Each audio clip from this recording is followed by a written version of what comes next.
Hi everyone, welcome to my channel that provides you with history. We are still focusing on South Africa history. In this episode, we will look at the Boer Camps. Yes, Boer Camps.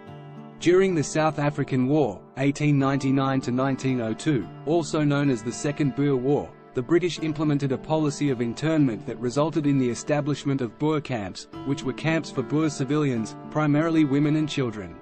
These camps were set up in response to the Boer guerrilla warfare tactics and the desire to undermine their support base. These Boer camps were established during the South African War, which was fought between the British Empire and the two Boer republics, the South African Republic, Transvaal, and the Orange Free State. The British employed a scorched earth policy and concentration camps to weaken the Boer resistance. The British authorities implemented a policy of internment whereby Boer civilians, particularly women and children, were forcibly relocated to camps. The intention was to separate them from the Boer fighters and disrupt the support network for the guerrilla warfare. The living conditions in the Boer camps were often harsh and inadequate.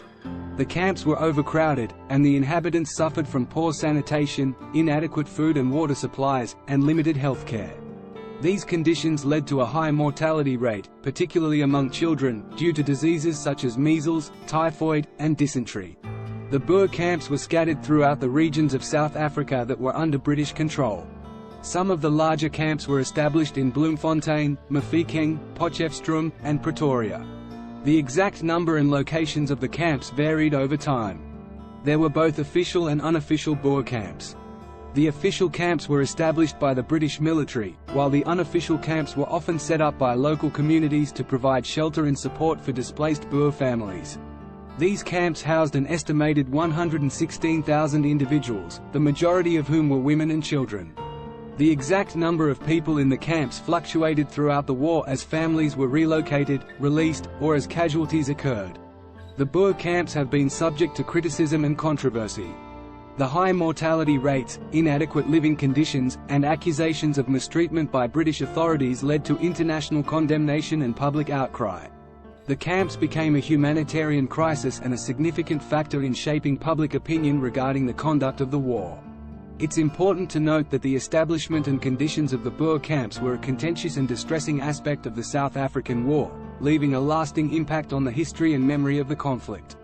The war ended with the surrender of the two Boer republics, the South African Republic, Transvaal, and the Orange Free State, to the British Empire. The British initially faced significant challenges in the war due to the Boers' guerrilla warfare tactics and knowledge of the terrain. However, the British gradually gained the upper hand through the deployment of more troops, improved tactics, and the construction of blockhouses and barbed wire fences to restrict Boer movement. The British implemented a scorched earth policy, systematically destroying Boer farms, crops, and infrastructure to deprive the Boers of resources and support guerrilla warfare resistance. Despite their setbacks, the Boers continued to engage in guerrilla warfare, launching hit-and-run attacks and using their knowledge of the local terrain to their advantage. However, the British gradually undermined their support base by targeting farms, imprisoning or interning Boer fighters, and offering amnesty to those who surrendered. As the war continued, both sides began to explore possibilities for peace. In May 1902, negotiations were initiated, leading to the Vereeniging Peace Treaty, signed on May 31, 1902, in Vereeniging, South Africa. The Vereeniging Peace Treaty brought an end to the hostilities. The terms included the recognition of British sovereignty over the former Boer republics, the disarming of Boer forces, the renunciation of future independence, and the agreement to grant civil rights and equality to the Boer population. After the war, efforts were made to rebuild the devastated regions and reconcile the Boer and British populations.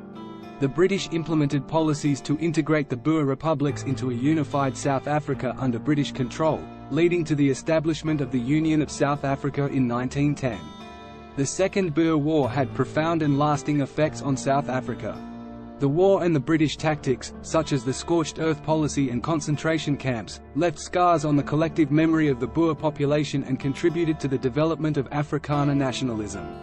It also played a significant role in shaping the path toward eventual independence and the later implementation of apartheid policies.